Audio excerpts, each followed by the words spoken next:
Dr. Lee, Dr. Bandy Lee, how are you, ma'am? I'm doing well, thanks. How are you? I'm doing very, very well, thank you. Good. You've been on TV a lot lately. So I have some questions for you. May I ask you a few questions, politely, of course? Sure. Are you a Democrat? I'm not. Did you vote for Hillary Clinton? I did. Have you ever voted for a Republican? I supported a Republican, yes. Who was that? I'd rather not say. Are you a liberal? And a conservative, both. A liberal and a conservative. Now, in what ways are you a conservative? I am a devout Christian. Yeah. I believe in the founding principles of this nation, so I'm a great patriot, if you will. So you believe in property rights? To a certain degree. I see. Not you believe in Go ahead. I'm sorry. I think it's gone too far in our day. Private property rights. Do you believe in limited federal government? Why are you asking me these questions? Because I want the public to know you. But it's okay. I'm not trying to trick anybody. Because I'm first and foremost a medical professional. But that's I'm not a very political person. But you have entered the realm of politics, whether it's witting or unwitting. So these are not harmful questions. If you're asking if I have any conflicts of interest, I don't. No, I not really in the have least. No stake in politics. You're a psychiatrist, right? Yes. I'm an attorney. I'm trying to delve in a little bit, and you can delve into me if you'd like, but I just want to finish what I consider to be fairly innocent questions so the nation can know you. That's all. Sure. You believe in the founding principles? Yes. Do you believe in all the Bill of Rights? Do you believe in the Second Amendment? I actually don't really know the exact meanings of the Bill of Rights. What I studied was Enlightenment literature. So Enlightenment, that would be like Locke and Montesquieu and Hume. Yes. And Adam Smith. Yes. And all kinds of great thinkers. Well, we agree on that. Yes. All right. You've written a book, along with 27 others, about the President of the United States and his state of mind, correct? Yes, and now 37 others. 37 others. 36 other mental health experts. There are other authors in the book, of course, but we don't count them as mental health experts. All right. How many mental health experts are there in this country? Tens of thousands? It's hundreds of thousands? Hundreds of thousands, yes. All right. Have you ever met the president? I have not. Have you ever spoken to the president? No. Where do you get your information about the president? You watch television? You listen to the radio? Read newspapers? No, actually, I did a fairly intimate analysis of him due to the information that was in the Mueller report. It is exactly the kind of information we look for, collateral, close associates reports out of objective observation. In other words, observations from outside of the president's head. No, wait a minute. You wrote your book before the Mueller report.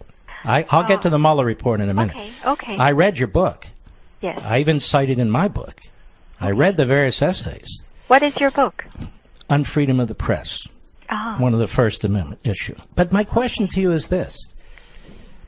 In March, I believe it was of 2017, you decided there's something wrong here. Let me hold this event at Yale, and a relative handful of mental health experts got together. I mean, it was basically an emergency meeting, a cause for alarm about what was taking place. My question to you... It wasn't so much a cause for alarm. Actually, the alarm happened much earlier. But earlier? When did it happen? Oh, the alarm for myself? Yeah. Early 2016, I believe. And what was it that triggered your alarm in early 2016? The interactions I saw between the presidential candidate Donald Trump and his rally attendees. And his rally attendees. Yes. Okay. So it was a real-time interaction and response in real life, as recorded, of course, but it was an observation of real interaction. So you looked at the president and his rally, and you saw the people who were applauding him, and the things that were said and done upset you. Well, or was it all clinical? Disturbing, yes. It was disturbing. It was disturbing. And so my question to you is this. You did know, obviously, scientific diagnoses. That's not possible from a distance. And you say in your book... I'm going to make the point. I was bringing my scientific knowledge and psychiatric training, as well as my experience in public health. So I was quite aware of what these signs represented, and they have borne out to be true with time. Okay, we'll get to that. So you're watching these rallies, and your experience, your education, your experience, we have a problem here. A problem? And you say, we must have a problem here, right? You wrote the book. It's full of problems that you saw. Now, let me ask you this. Right. I would say more a danger. All right, yes, and you say a danger because, hold on now, I want the public to hear this too. Okay. You say a danger because if you didn't call it a danger, you would have to have done some kind of diagnoses. And of course, you didn't do any kind of diagnoses. And hold on now, let me make my point. You can you can rebuke it. And so you call it a danger, and because you see a danger, you see no conflict in having done any basic diagnoses, because you can't from afar. Right? Actually, that's untrue also. It's been scientifically proven that for certain conditions, a diagnosis is more accurate from a distance without a personal interview. Really? Yes. And is this considered mainstream thought in psychiatry? Yes. That you can do a diagnosis from a distance? And yes. Wow. It is for certain conditions, only a certain number, and you really need to know what kind of information you need. So the diagnoses nowadays are not like they were before. Before 1980, they were based on introspection.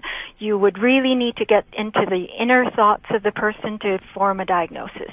But nowadays, diagnoses are based on actually outside observations, just observing the person. In fact, for certain diagnoses, because in a personal interview, the person will tend to can sometimes mislead you, give you the picture they wish to present rather than. All right, let me move on. Fair enough. So an interview in those circumstances would be less accurate than if you went after information that is given by other people. And so you do this, may I call it a distant diagnosis? No, I have never diagnosed. That's what I would like to really make clear, that I have never diagnosed. So what did you do? I'm not interested in diagnosing. I'm not interested in the personal mental health of Donald Trump. I am only interested in the public health effects. All right, now wait a minute. Your book is full of allegations about the personal mental health of Donald Trump, and so are the essays. I told you I read your book. Yes. So the effects, public health effects. So everything exists in an ecology. We can't isolate the person from society, especially if they're in the office of the presidency. But you still, society from hello? You still, before you, it seems to me as a matter of simple logic, before you can look at the ecology or the environment of the situation within the person is operating, you need to know more about the person. You know nothing about Donald Trump, do you? Ma'am, you don't know a thing about Donald Trump's mental health, do you? Now I do. I told you. I had a hypothesis. So this is very scientific. This is doublespeak. You don't have a single scientific diagnosis from which you can analyze the mental health of the President of the United States. I told you I'm not interested in a diagnosis. I agree you cannot diagnose from afar. I have not diagnosed. But then you change the terms. You talk about an ecology. From afar, you can tell, yes. So you always look at an ecology, even in an individual. You look at their biology, psychology, and social circumstances. You do not isolate any of them. That's fine, and you're repeating yourself. I'm a quick study. I understand exactly what you said. What I'm saying to you is this. You're taking a subject, the President of the United States, another person, another human being, and you're projecting them on to the general society. You're projecting them on to a general ecology. You can't project him onto anything because you don't know anything about him. You are let me ask you this. The situation as a whole. Well, did you analyze the situation of Hillary Clinton? I always emphasize that dangerousness is about the situation, not the person. Mr. Okay, Trump, is she as dangerous? A private citizen, would not be a danger to society. Hillary Clinton never raised alarms for me. And she was Secretary of State. She was a senator. She was a First Lady. It does not have to do with one's political party. So it's. I fear it does. In political discourse, you give both sides equal say. But in medicine, medical neutrality means you bring the same standards no matter what political party. But you don't. And if the person meets the standards, then you make the. But you don't. The assessment. I went through your book, Doctor. Yes. Show me the list of your standards. What page are they on? So let me just comment. Just because, it's not a complicated question. Where's the list of the standards in your book? Let me just finish. Just because I see signs in Mr. Trump does not mean I have. No offense, you sound like a palm reader. I'm asking you where are the standards. Look, you're a professional. I'm a professional. I have rules of ethical conduct. Like a professional. And you have. No, I don't want to. You have rules of ethical conduct. I'm asking you for a list of your standards. Mr. Levin, you said you're a legal professional. I will tell you. Are you going to diagnose me from afar now? No. Let me make an analogy. I'm trying to make myself understandable. So when you're a legal professional, you do not declare someone criminal or innocent from afar without having the evidence, right? Right. And so once you have enough evidence, you make a conclusion, right? Right. And for every assessment, you have certain standards as to what would count as valid evidence. Is that correct? Correct. It is the same in psychiatry. So no, it's not, apparently. You see, we have rules of professional conduct. Go ahead. Depending on the assessment you are making, if you have the correct information and have enough evidence, then you can make an assessment. No.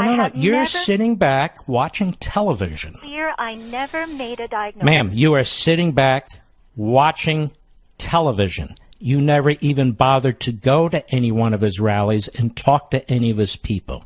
You've never taken the time to do any serious scientific, medical, or investigative activity. You've sat. Let me finish. You've sat. I read your damn book. You sat back. You and a gaggle of like-minded psychiatrists and psychologists. Please don't talk over me. You're a professional. You sat back. You made an observation based on a bias that you had. It's not really a dialogue. You're trying to pigeonhole me. I'm going to let you speak. You sat back. In my humble opinion, I'm doing an analysis of the general ecology, sitting back and watching you. Very humble, or what's that? Even, I'm not humble. I never said I was. You said in your humble opinion. That's a humble opinion, but I'm not humble. A humble opinion. It's coming across. My opinion's humble, but I'm not humble. Which I will not sway you. So why are we having this conversation? Because you have a duty to talk to more audiences when you go on a show like Brian Stelter. Excuse me, let me finish. When you go on a show like Brian Stelter and character assassinate another human being.